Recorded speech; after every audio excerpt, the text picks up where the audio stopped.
Beauty and the Beast, Aladdin, The Lion King, The Little Mermaid, and for the purpose of today's video, Lilo and Stitch. Don't worry, we'll get to that more soon.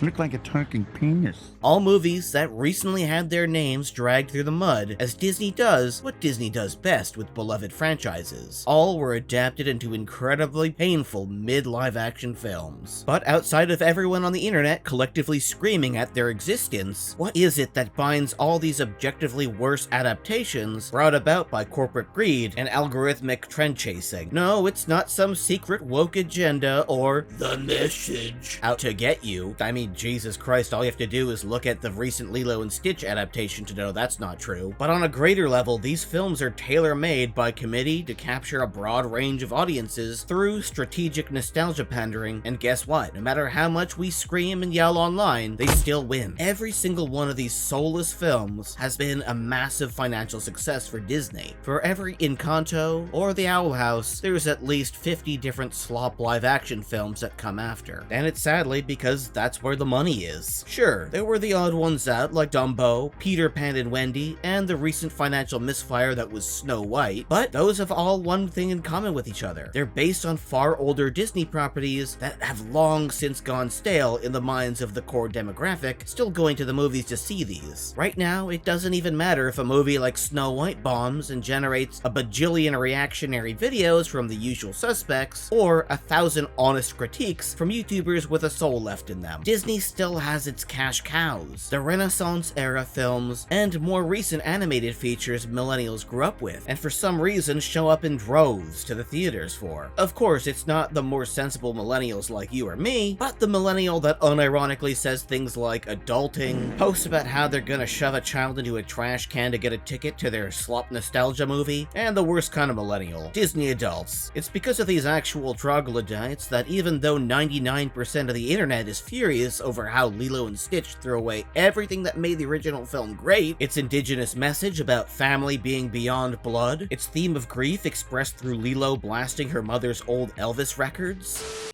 Nani. Yeah. Look. It's Rick and Morty time. And yes, even removing Pleakley's dressing in drag and being a clear queer icon, it still absolutely blew up at the box office. So yeah, live-action Disney remakes are not going away anytime soon, guys. And just a quick reminder, be sure to leave a like and drop a comment below on what you think of all this. Do you think that Disney can actually make a good remake of an animated film? Or should they just stop? And what's honestly the most upsetting to me is that on both IMDb and Rotten Tomatoes, the new film reflects that audiences still love this soulless slop that purposely erases any difficult themes in favor of Nani literally handing Lilo over to the state. Yeah, remember this scene? Dad said Ohana means family.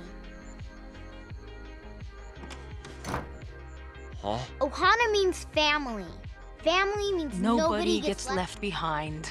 Or forgotten. I know. I hate it when you use Ohana against me.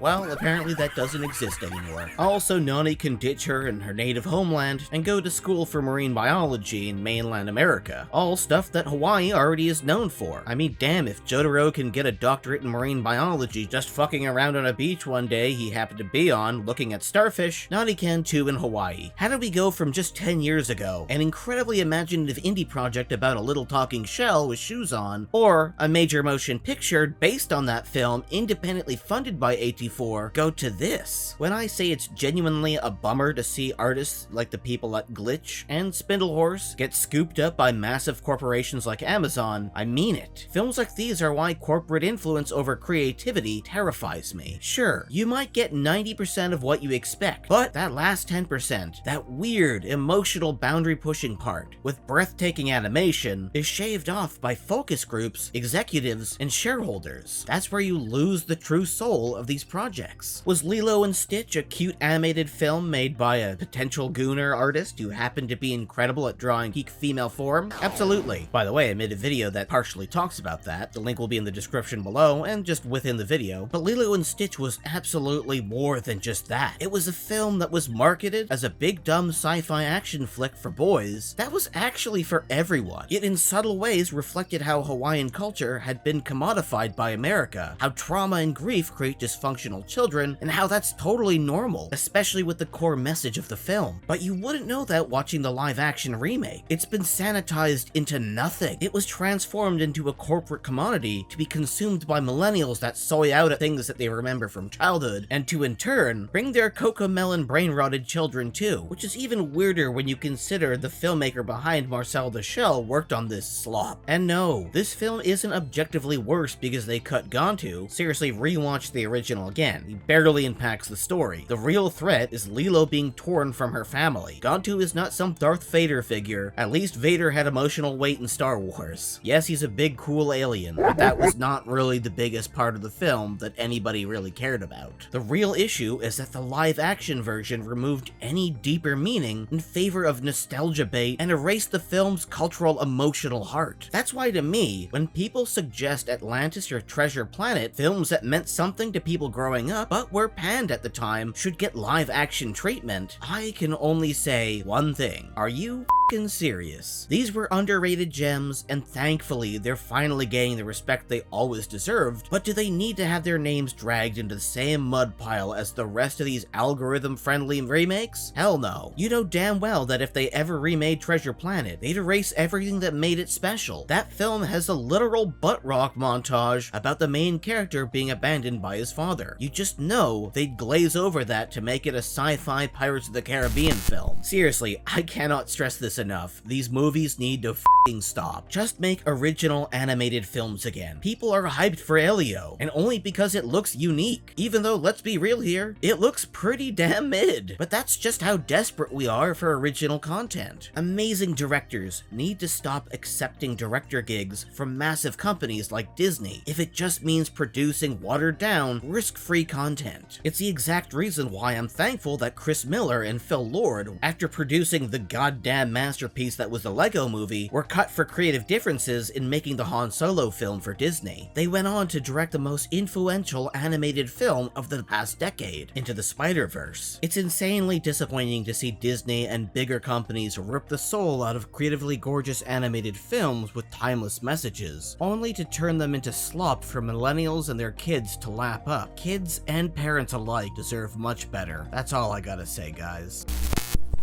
So once again, if you've made it this far into the video, thank you for watching. It seriously means the world to me. I make these videos purely out of my love for video editing in my spare time, so whenever one gains traction, it warms a little place in my heart knowing people are watching something I poured hours into working on outside of my own work. So again, feel free to leave a comment to help boost the video in the algorithm, or share it on social media. If you want to be extra generous, you can buy me a coffee, and if you'd like, you can sub to my Patreon. That'll be it, guys.